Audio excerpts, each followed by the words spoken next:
romaanivõistluse auhindu ja äramärkimist saanud raamatutest viimane, mis meil välja on tulnud. Nüüd on nagu ringpea. Ja enam ma ei taha siin väga pikalt rääkida, sellepärast, et autor ja Karl-Martin Sinier hakkavad kohe pikemalt seda asja lahkama. Aga kirjastuse poolt tahaksin ma kõigepealt tänada muidugi autorit. Seda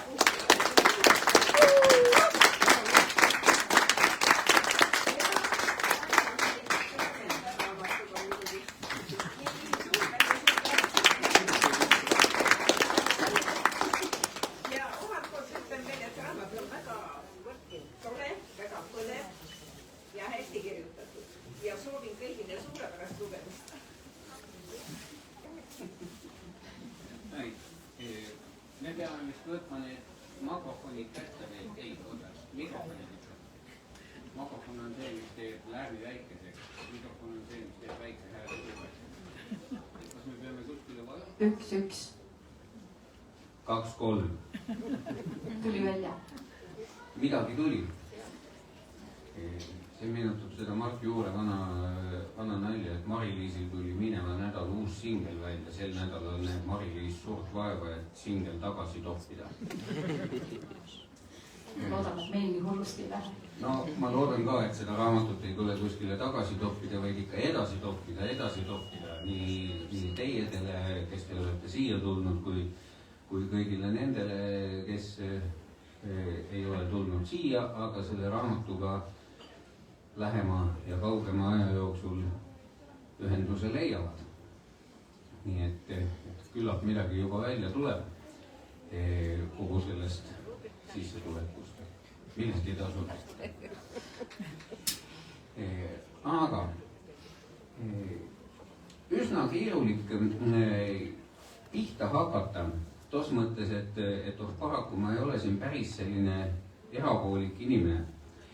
Mõnes mõttes olen, sest tõepoolest ma ei tea sinust isiklikult mitte muhvigi. Trehvasime siin, lõime patsi, rääkisime paar sõna juttu ja nii ta on. Suure osa Eesti kirjanikega omaaegse ameti tõttu olen ma ühel või teisel viisil nii et teisiti isikliselt tuttav ja seetõttu erapoolik. Aga teises mõttes, kuivõrd ma olin tolle romaanivõistluse žüriis, siis mul on selline aasta ja natuke rohkema tagune mälestus tost teosest ja nüüd siis niisugune natukene uuem mälestus. Uuema mälestuse põhjalt ma pean ütlema, et mul on keeruline pihta hakata. Ma hakkaksin pihta muusika teemast ja hoopis, ma ise olen keelega ja sõnadega tegutsev inimene, siis hoopis sellisest kohast, et vaata, sul on seal väga ilusasti jooksevad need vanemate ja nooremate moosekantide kokku ja lahku põrkamised ja ühendused ja üksteise täiendamised jooksevad sellest teemast läbi. Ja seal isegi on bänd nimega Vanad Peerud, kes elavad mingis efemeerses Mansion on the Hill tüüpi vanadekodus, mis tundub natukene ulmelisena siin Eestis, aga ju sul mõni paik on selle eeskujuks olnud. Ja Vanad Peerud. Ja see tuletas mulle meelde, et vaata, eesti keeles on sellised sõnad nagu rokipeer ja popikoon. Mul on tunne, et neid käänatakse tegelikult sisuliselt valesti. Sest me peaksime rääkima, peer on ju mitte aadlitiitel, aga kõrgaadlike tähistus. Et me peaksime rääkima rokipeeridest, kelleks võiksid olla umbes nagu Rolling Stones ja Ivo Linna näiteks, kes ei ole mitte rokipeerud, vaid on rokipeerid, sellised selle stiili aadlikud. Ja siis on popikoon, kus me peaksime rääkima nad ei ole ikooniliseks üldse muutunud ja ikoonid on üldse surnud inimeste tähistamise asjad. Popikoon, neid tuleks käännata popikoonud. Popikoonud on need, kellel tuleb alles ninakene sinna piima sisse lükata või koonukene. Et räägime rokipeeridest ja popikoonudest ja mulle tundub, et selle asja oled sa ses raamatus väga ilusasti kokku toonud, et hakka muusikast pihta ja räägi, kust sul sihukene mõte tuli, et lähtuda nõnda. Hakkan kaugelt peale, aga püüan lühidalt. Et muusikaga ma olen kokku puutunud sellest hetkest peale, kui ma olin vist 4 ja torgati mind lavale ja öeldi, et laula. Ja sealt edasi läks tegelikult nii, et ma puutusin kokku läbi oma pere. Mu vanaema mängis pille igast tasandist.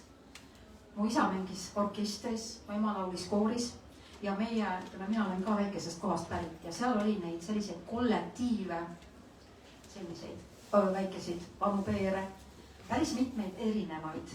Nad olid nagu täiesti läbi imbunud muusikast. Et nad ei teinud muusikat, nad ei esitanud muusikat, nad lihtsalt olid muusika. Tänaval kõndis, ta oli muusika. Kõik teadsid, see on kontrabass. See oli suurte tähtedega raamatus kirjutatud. Olid muusika, just, ja see on see emotsioon, mille ma nagu tahtsin sinna sisse panna ja tegelikult jah, see koht, kuhu nüüd üks vana muusik minna saab, et näe otsas on selline, nagu sa väga ilusti kirjeldasid, koht, kuhu sa oma elu lõpul minna saad ja kuni surmani mängid. See on minu meelest selline ideaal. Ja vanad peerud siis selle loo sisse tuli ju tegelikult natuke kogemata, et tegelikult see seltskond, kes seal mängib, olid suurema orkestri osa ja nagu nad ise ütlevadki, et osa inimesi enam ei mängi, et osa mängib nüüd juba kusagil teispoolsuses ja osa siis mängib kaarte ja osa mängib malet. Ja need, kes on jäänud, et eks me ikka ühed need vanad peerud ole. Ja nii nad kuidagi ennast panid ja nii iseenesest nimi ka neile külge jäi, et see on tegelikult nagu isetekkeline nimi. Aga ma kohe kasutan juhust ja räägin selle noortebändi ka ära, et see on nüüd minu raamatus kolmapäev, tegelikult oli olemas noortepäev neljapäev. Ja siin mul poeg muigab väga ise teadlikult, et kes oli selle noortebändi neljapäev liige. Nii et need on ka päris elust. Mina kirjutasin kunagi Tanel Kadari ja mis oli see Tannu ja The Sunnu või Tanel Kadar on The Sun bändi jaoks lauluteksti, mille nimi oli Neljapäev. Ja seda vist siiamaani natuke mängitakse, sest midagi tiksub, nii et nendes nädalapäevades midagi on. Propeller laulis ka ju seda Divohet. Ja, just.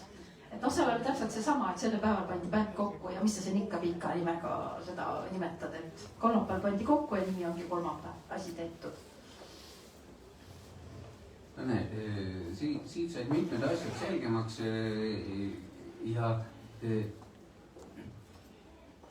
ma nüüd ei mäleta selle raamatu järgi kusagil seal umbes 110. lehekülje paiku või veidi hiljem seal oli, pean paar sõna veel ütlema ette, et tähendab selles mõttes kihvt raamat, et siin on niisugusi pisikesi, ma ei taha öelda one-linereid või niisuguse odavaid nalju, aga siin on niisugusi ühe lausega või ühe reaga, ühe-kahe reaga väljendatud siukse kohti, mis panevad sind mõnusalt muigama või lahedalt naerma ja mul on elu jooksul olnud väga vähe raamatuid. On olnud terve hulk muusikat, mis on pannud mind nutma, aga väga vähe raamatuid, kus mul pisar välja tuleb. Aga siin see koht oli olemas.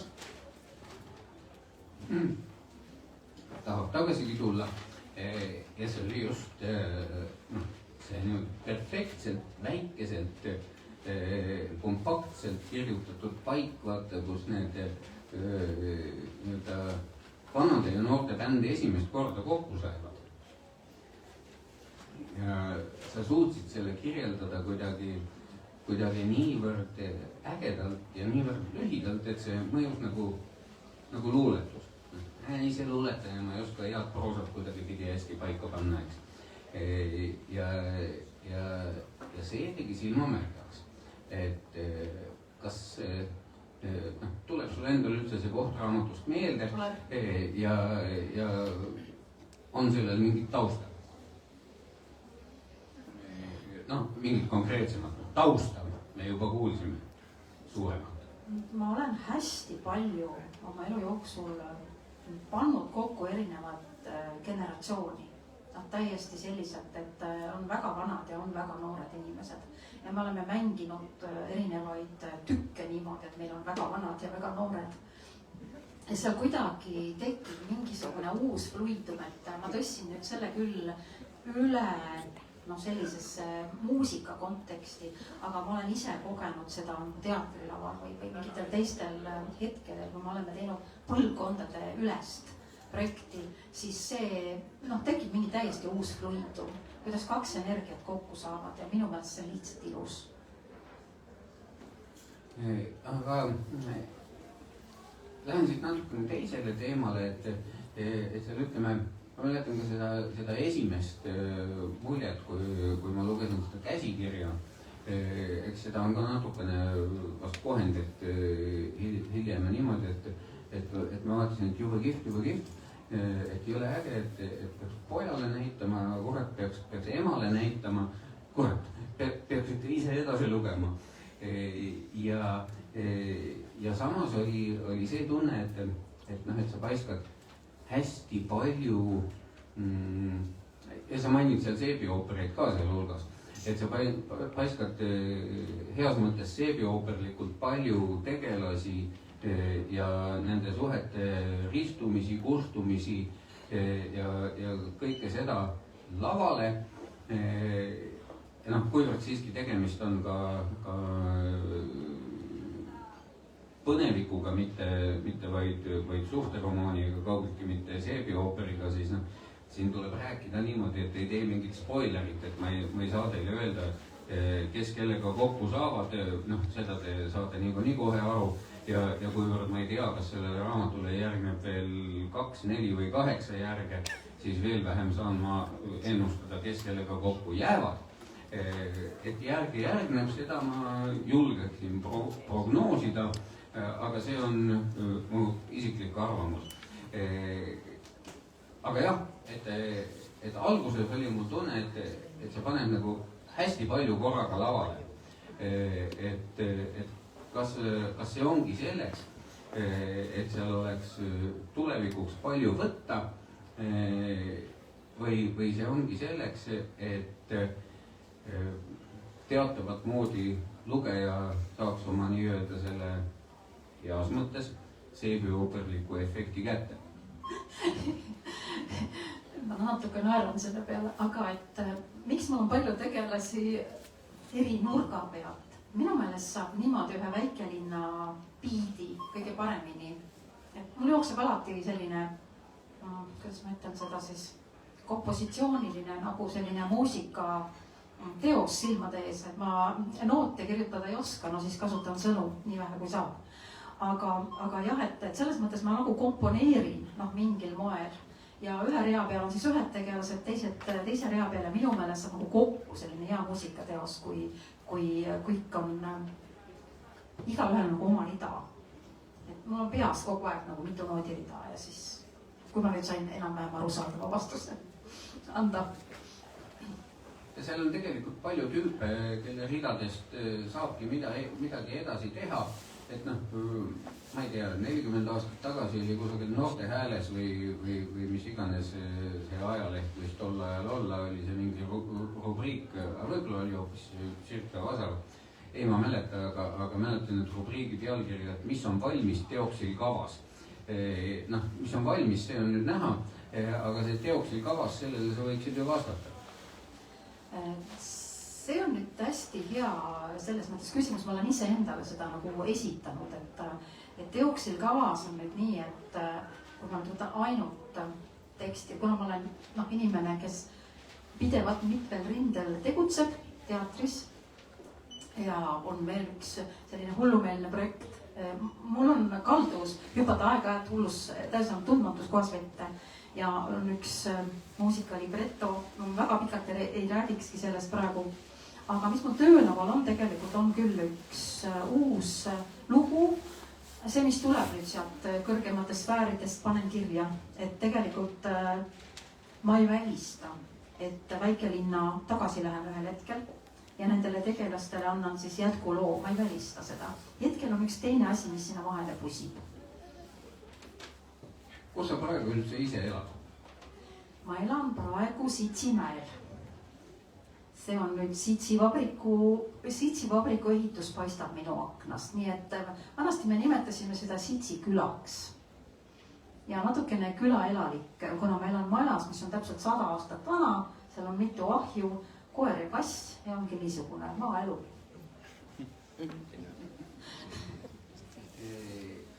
Aga kas sa selle väikelinna biidi oled kokku korjanud,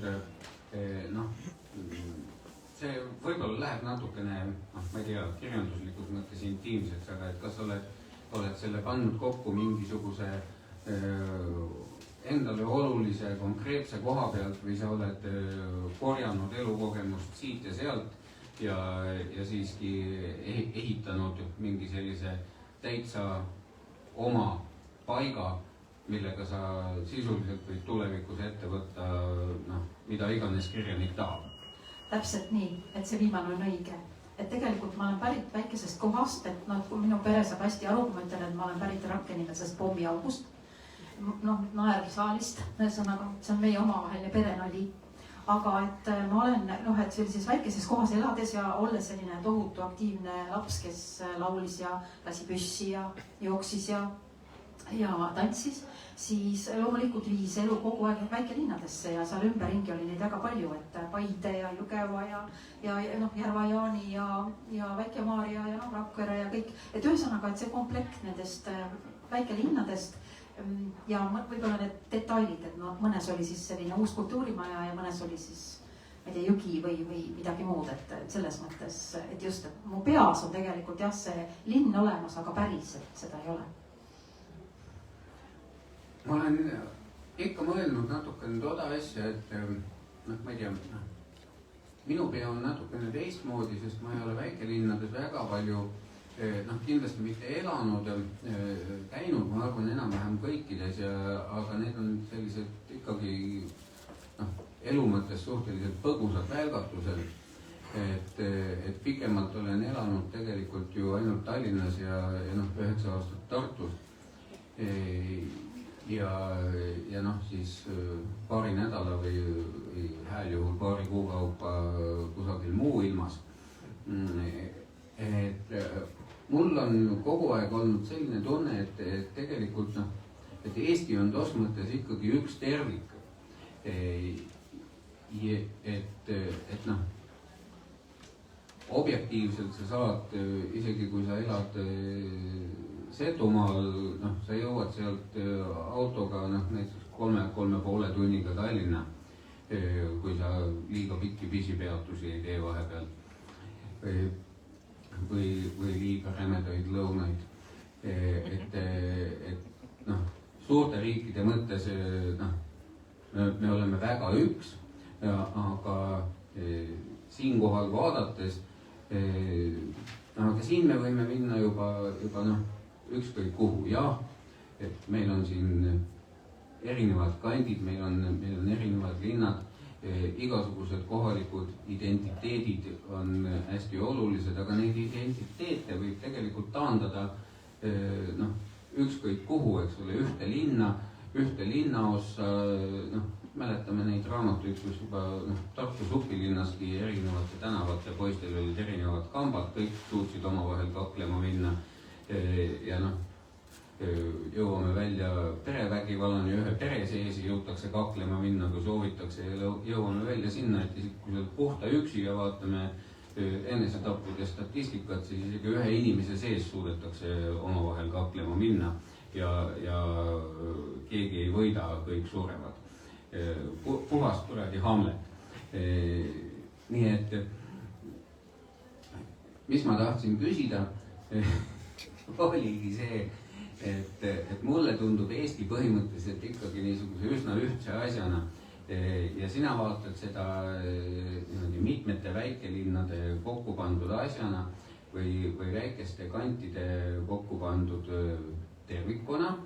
Et kuidas sa suhtud sellesse, kui palju me oleme eestlased, kui palju me oleme kohalikud, kui palju me teeme siin seda bändi oma vanade peeridega, vabandust, eksin iseenda toodud mõtte vastu. Ja kas meie siin keset Tallinna, keset Viru keskust suudame näiteks Setumaalt tulevat uut popikoonu mõnusasti õige toidukoore sisse vajutada või vastupidi? Eks me peame püüdma, me kindlasti ei saa enne, kui me oleme seal mõnda aega nendega koos söönud, mida iganes siis seal Setumaal süüakse. Aga väikelinnade või väikeste kohtade eripära on see, et seal on inimesed, kes seal elavad, rohkem tähtsad üksteisele. Nad tunnevad üksteist palju paremini, teatakse paremini ja tegelikult ka hoolitakse, või ka ei hoolita, et eks seal ole suhteid ju võidki. Aga põhimõtteliselt natukene on selline iga väike linn on nagu mingi tervik. Nagu umbes sipelgapesa on väga suur ja seal sees on veel võib-olla väiksemad mingid üksused, et mingil moel väikelinnades inimesed sõltuvad üksteisest palju rohkem. Ja see võib-olla on igas linnas natuke erinev, aga midagi on ka ühist. Aga selleks, et saada väikelinna inimesega või väiksema koha inimesega täiesti ühele lainele, nad peavad suumaks võtma. See on see asi. Aga omaks võtmine võib olla väga erinev, kas on muusika kaudu või see on millegi, ma ei tea, võib-olla on see ka loodetavasti kirjanduse kaudu. Et nad peavad suumaks võtma, siis on kõik hästi. Jah, ma usun, et ma ei tea päris täpselt, sest suurlinnasid meil Eestis ei olegi, eks. Ja kui ma mõtlen kas või oma maja peale, kus on, ta on suhteliselt Tallinna kesklinnas, seal on mõnikümmend korterit, kellest, ma ütleksin, et võib-olla umbes veerandik on üksteisega üsna hästi tuttavad ja on selle veerandsajandi jooksul, mis maa seal on elanud, üksteist omaks võtnud, aga 3/4, ma ei tea nende nimesid, ma ei tea neid üldse, ma ei ütle neil tänaval tere, sest ma ei teagi, et nad seal majas elavad. Samas samasuguse inimhulgaga küla on juba päris suur ja sealt, ma ei tea, kui palju see toimib, aga nagu alati on öeldud, et kõik teavad kõigist kõiki, eks ole. Et kui see auto sõidab sealt mööda, siis on teada umbes, et see läheb parasjagu sinna tõenäoliselt, kell on sihukene, eks ole, seda tegema või midagi säherdust. Et mida sa siis eelistad, seda anonüümsust või seda, et kõik teavad kõigist kõike ja natuke liiga palju ja enamasti ikka valesti. See on ilmselt tulnud kogu selle sodimeedia kaudu ka suurtesse linnadesse sisse, et kõik just nagu teavad kõigist sisuliselt mitte midagi. Kuidas moodi siis üldse inimesest midagi teada? Me ei ole toiduni veel jõudnud. Mul on oma selline teooria, mida ma olen sellesse raamatusse ka pannud, just eelkõige selle nii-öelda vanadekodu, ma tegelikult seda seal nii ei nimetagi, ideaali kaudu. Mäe otsas on selline vulmeline maja, kus siis kõik inimesed saavad oma elu teisel poole veeta, tehes muusikat kuni surmani. Aga et ma olen nimetanud seda, see ei ole minu idee, vaid tegelikult ma laenasin sellelt hästi toredat inimeselt, kes oli pärit Torontost. Ja tema ütles niimoodi, et me ise peame moodustama enda ümber heade inimeste ühiskonna. See tähendab väga lihtsat asja. Suhtleme nende inimestega, kes meile meeldivad ja kellega meil on raskusi võimalikult vähe. See on päris hea mõte. Kuidas oli, suhtleme nende inimestega, kes meile meeldivad ja teeme seda niimoodi, et meil on raskusi võimalikult vähe. See meenutab kadunud Kalev Keskküla ilusat lauset, kui jutt läks selliste keeruliste küsimuste pealt lihtsate peale, milleks oli näiteks, et mis on elu mõte, siis Kalev mõtles mõned sekundid ja ütles, et kui siin üldse mingi mõte on, siis võib-olla kannatuste vältimine. Ja suuresti oli tal õigus. Kui saaks teha nõnda, et võimalikult paljudel õnnestuks kannatusi vältida, siis on midagi õigesti tehtud. Kannatuste vältimiseks päris hea asi on midagi süüa ja juua ja seal raamatus on tegelikult toitu ja jooki küll ja veel. Olgu need siis need kuklivirnad, mida kantakse tüdrukutele ette, sest tüdrukutele tuleb ikka rohkem anda, eks ole. Või olgu siis see, kui Robi sõi tordi pealt ära need tordi peal olnud roosid ja siis läks vaatas, mis külmkapis on, keeras kokku sinepi, majoneesi ja mingi piprakastme või mis see seal oli ja ehitas tordi peal uued roosid või mis nägid välja nagu mingid hämarad liivaluited või midagi säärdust. Ja selle peale tuli koolidirektor, kes maitses torti ja röögatas ja ütles, et kondiiter tuleks kohtusse kaevata, mille peale tulid mingid rokimehed, kes ütlesid, et jess, nii head torti pole kunagi varem saanud. Mida sulle endale meeldib süüa ja valmistada? Et see lõputu koogiküpsetamine ka Helene köögis, eks ole, et põhimõtteliselt need on natuke kõik seotud, need toiduasjad seal.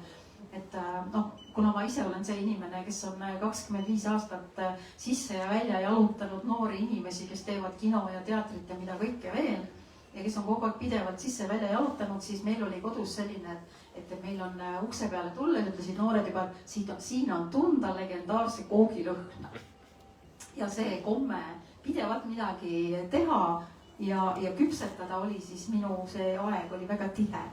Aga et ühesõnaga, mul on põhiliselt, kuna mul on olnud üsna suur pere ja nendel minu pereliikmetel on pidevalt sõbrad külas, nüüd juba igast maailma nurgast, siis tuleb teha palju süüa, lihtne. Mis saab kähku valmis, mis ei maksa palju ja mida on ohtralt. See tegelikult umbes nii käib meil peres. Aga kookaraamatuid ma ei loe. Mul on nagu mõned raamatud, mida ma mitte kunagi ei loe. Naistekad ja kookaraamatud. Okei, ma pean tunnistama, et mul on mitu riiulitäit kookaraamatuid, aga ma ei mäleta, mitu aastat on möödas sellest, kui ma neist mõnd lugesin. Seal on paar konkreetset asja, kus ma mõne konkreetse retsepti jaoks vaatan, et ma mäletan, et seal oli see õige krõnks sees, aga ega ma ei raatsi neid ära ka anda, need on kuidagi oluline osa minu mälust. Nüüd ma tean, mida ma tahan teha. Aga see ei puutu kõigesse sellesse, mis siin on ja mis hakkab vaikselt otsa saama. Ütleks, osa hapukapsasupp meeldib. See on väga hea küsimus, et lapsena ma seda üldse ei söönud. Nüüd olen täis kasvanud inimene ja püüan sellega nagu kohaneda. Lapsed naeravad mulle. Nad teavad, et see on üks väheseid asju, mida ma väga ei fänna. Ma tõin sulle ühe kaarvikese. Selle ma söön ära. Korraliku hapukapsasupi tegemine võtab ikka 1-4 päeva miinimum, parem kui nädala. Aga selle legendaarse koogiretsepti ma veel üritan sult välja painata. Nüüd on meie ajakene nii kaugel, et me oleme selle raamatuga ühel pool, inimesed tahavad autogramme saada ja mida iganes. Kas keegi tahab veel midagi küsida autori käest? Kui kaua selle raamatu kirjutamine aega võttis? See on väga hea küsimus praegu. See raamat jääb tegelikult oma ajas, ma ütlen ohka rasket, sellepärast, et siia vahele tuli ju kirjutada näidendeid. Sest et kui sul on teater, siis inimesed tahavad mängida, repertuaari on vaja. Ja siis tuli kirjutada, siis tuli mõni film teha vahele ja siis tuli veel midagi teha. Ja siis tuli veel midagi teha ja siis kirjutasin jälle edasi. Ja siis ma andsin endale püha sellise lubaduse, et nii, nüüd, sel päeval, olgu valmis. Tegelikult päris tükk aega. küsige veel, muidu on selline tunne, et ainult üks küsimus õhtu jooksul tuli. Aga ta sai sul konkursiks valmis ja? Või see oli konkursile eesmärk? No sellega nüüd niimoodi jah, et ma tegelikult punnitasin, et nüüd käisin ta ikka läbi, et ma olen üsna karm enda suhtes, et loometoru on avatud, tuleb, mis tuleb. Aga tegelikult ma käin karmilt üle, ma ei lobise, ma ei kuku. Ma ei salli lobisevaid kirjanikke selles mõttes, kes kirjutavad ja lobisevad seal. Mul peab ikka olema niimoodi vähe sõnu ja palju mõtet. Siinkohal ma kommenteerin küll jah, et tähendab, mis oli õudselt vahva minu meelest selle raamatu juures ja see oli ka üks asi, miks ta ilmselt esimese asjana, sest alguses vaatad, mingi bändi lugu, mingi värk, eks ole, mootorratastest polegi üldse rääkinud.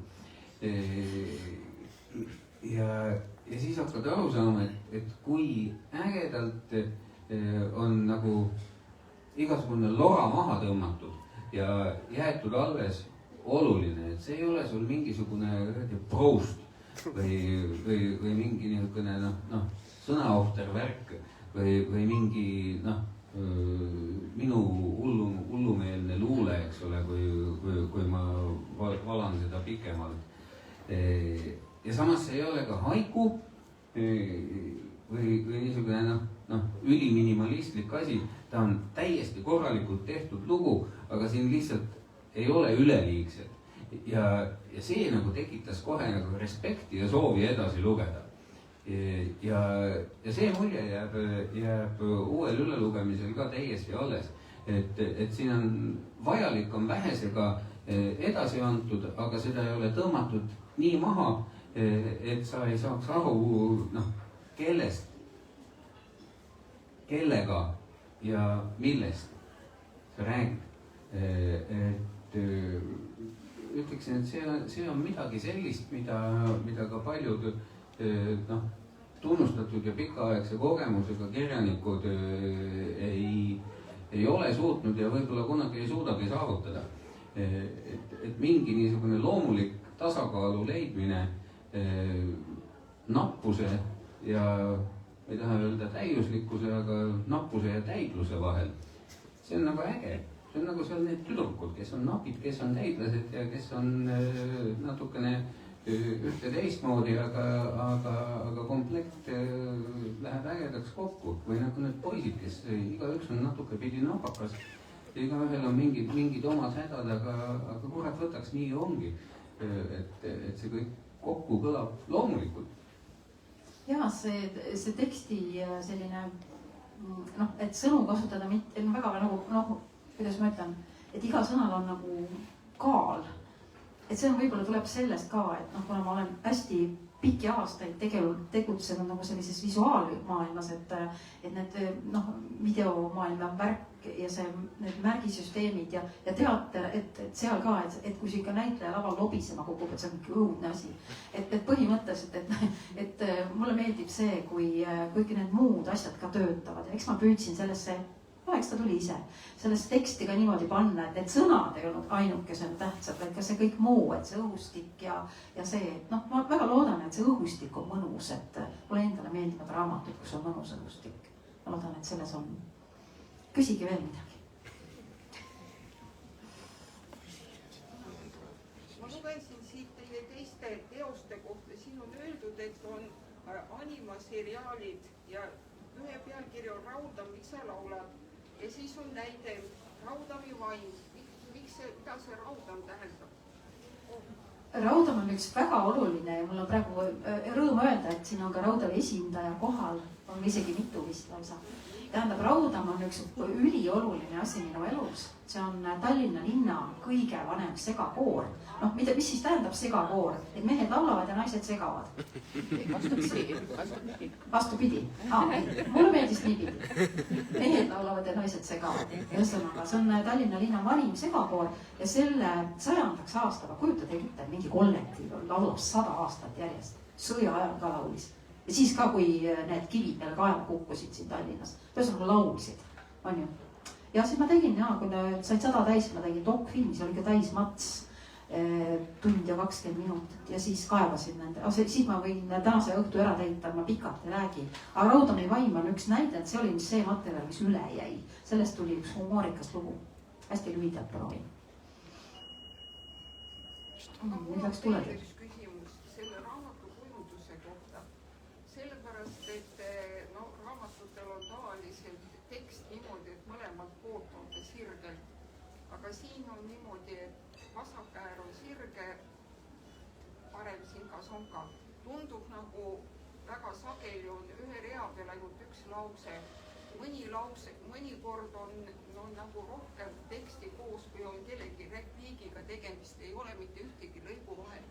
Miks niisugune kujund? See on nüüd selline asi, et kui sul on peres inimesed, kellel, ma ei ütle, nüüd on natukene erinevad diagnoosid, aga düsleksia ja mul on veel tutvusringkonnas ka päris palju selliseid inimesi, kes ei saa lugeda, vaeglugejad siis ütleme nii, et nad ei saa lugeda sellist teksti, mida ma nimetan tekstikamakaks. Ja see oli siis minu ekstras selline soov ka, et me saaksime teha sellise õhulise, pitsilise teksti, et kõik inimesed saavad lugeda. Et need ei ole inimesed, ei pea nagu loobuma sellest lugemisest, kuna nad lihtsalt ei suuda neid kamakaid lugeda.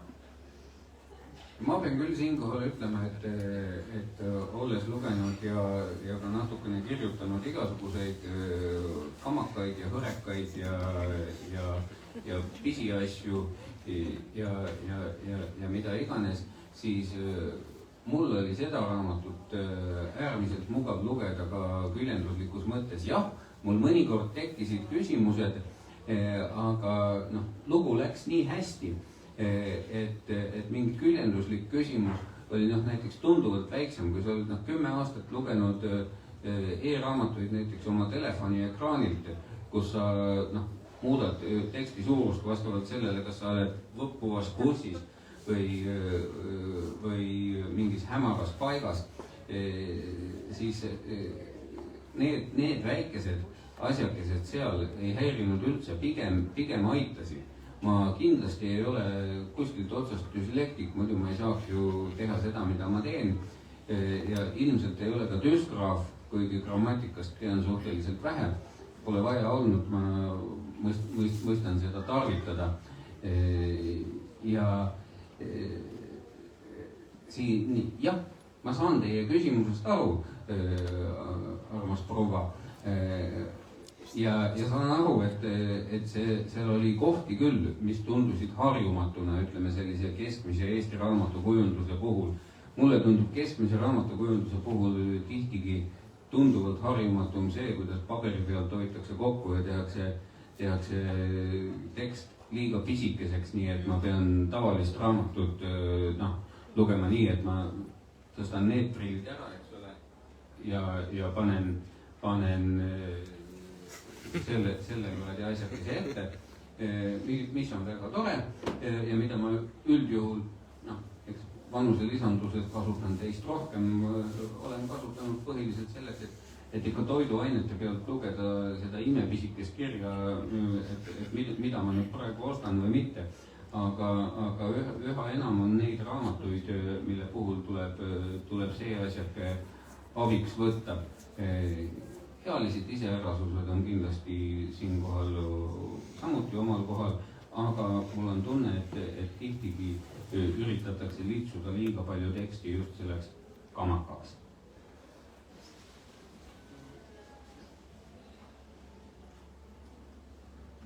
Küsige.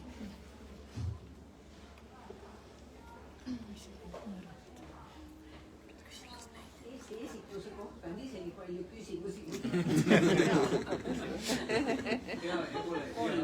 Ja mis peamine Eesti esitluse kohta tuleb öelda, et esimene rida on täis.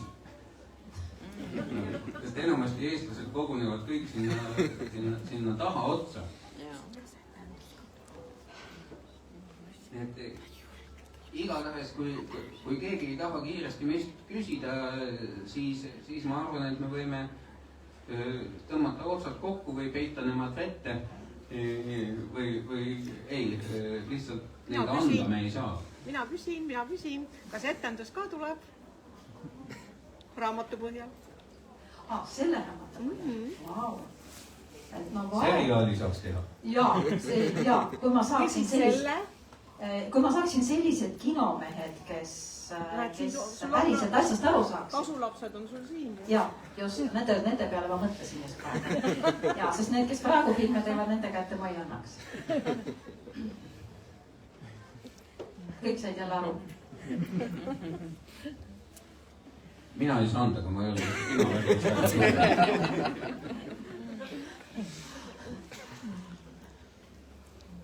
aga ühesõnaga siin istub praegu noori inimesi, kellega ma olen, ma ei tea, 10 aastat hullu pannud, jah. ja see oli äge aeg. kas hull oli õnnelik? oli, alati on. Nad olid väga õnnelikud. väga õnnelik, jah. siin on mõni ema ka, kes ütleb, et emad olid ka väga õnnelikud. jaa, aga siiamaani õnnelik, et ta kohe sai hullu panna. ja koos minu abikaasaga. nii et, jah, need on vahvad ajad. nii. nojah, aga lõpetame siis vahvade aegade toonil ja olete kõik alati tagasi palutud, kui midagi uhket ja ägedat siin või mujal esitletakse, näidatakse, pidage kirjandusel silma peal, sest teise lugemine ei ole kunagi kedagi lollimaks teinud ja kirjutamine kahtlemata ka mitte. nii et andke tuld, tulge tagasi ja minge edasi. aitäh!